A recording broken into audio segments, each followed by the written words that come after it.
When I first started out as a freelance graphic designer, I would have killed to see how much other artists were making and how exactly they made their money.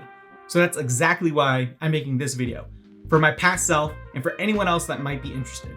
I've tracked and shared my freelance income on my blog, which has been a real eye-opener. And if anything, it's just taught me just how sporadic my income has been. But I've never actually shared real dollar amounts until today. I was super inspired by Charlie from Charlie Marie TV and Mimi from Mimi Moo Illustration, who also made videos breaking down their income.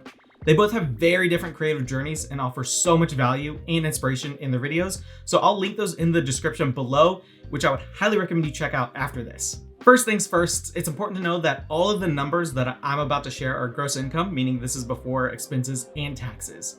And I was gonna pick a good year to share with you, but that wouldn't be very honest and transparent. So I'm going to dive into how much I earned last year as of this video in 2022, which was one of my worst financial years recently. So diving into things, last year I had 6 sources of income, starting with the foundation of my business.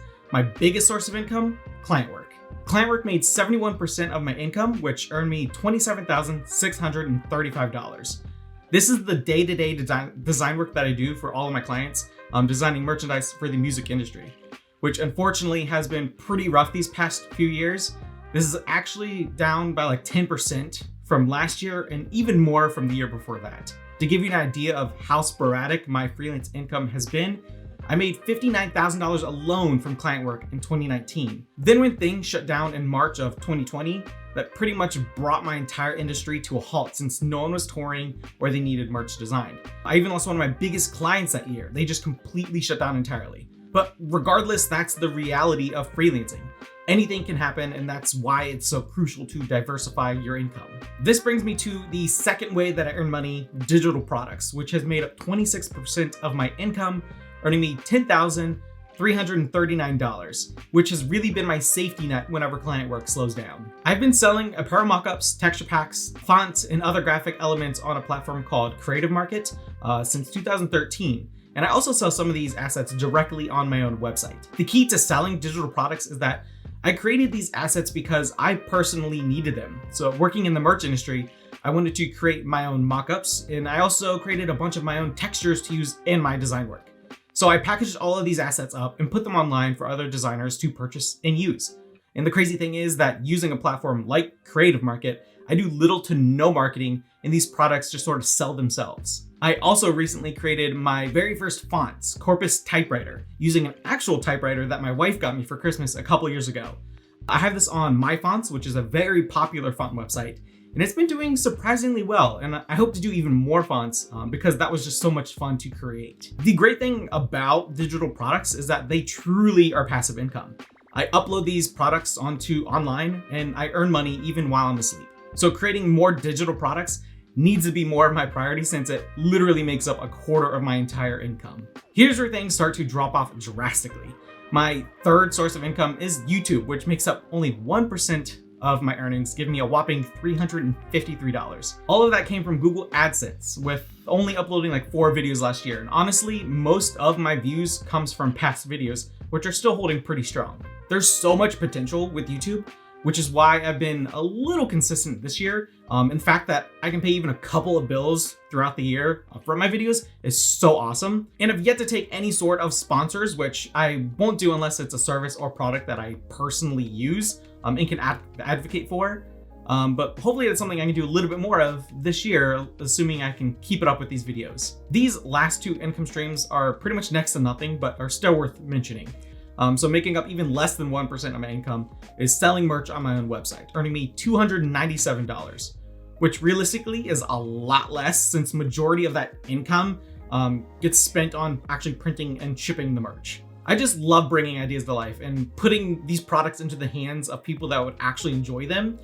So I really wouldn't consider selling merch a viable way for me to make a living. I just really enjoy it. And I don't really pour a ton of time into it and to market this stuff, which I should probably get better at. But one of the best performing products that is on my shop is my art department hat.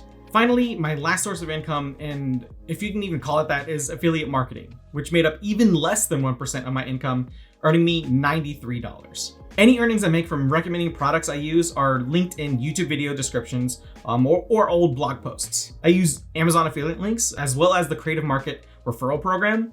This is just a super easy way to earn passive income if you're actively making content on a regular basis. The more you share, the more chances you get at earning commissions on the products and things that you recommend to others. All right, so that's all of my income streams, which brings me to a total of $38,717. It's an okay salary, especially when you combine it with a partner. But what's so exciting and great about freelancing is that my salary isn't capped. And the harder I work and create more, the more income I can earn for myself. So as you can see last year, when I was just sort of coasting by and doing more procrastinating than creating, well, it quite literally affected my income. Tracking my income streams in such detail and making this video even has been such an eye-opener. It just shows me where there's so much potential for me to earn more in my career, and also helps me to prioritize the things that I should be spending my time doing. Even after expenses, I was still able to pay bills and enjoy my life away from work, which is all I can really ask for. If anything, I just wasn't able to save up as much money as I would have liked, but I'm hoping to fix that this year. I want to wrap this up by saying that I feel so lucky to even be where I'm at in my career, that I can set my own schedules, do the projects that I actually want to do, and make a living from it. So I'm just excited to see where else I can go and continue to grow my business.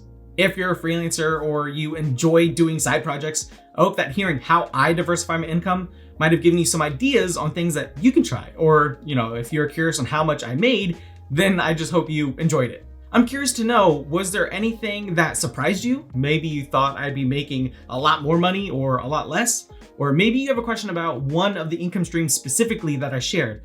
I'd love to hear your thoughts and answer whatever questions you might have in the comments below. Thanks for watching. Now let's get back to work.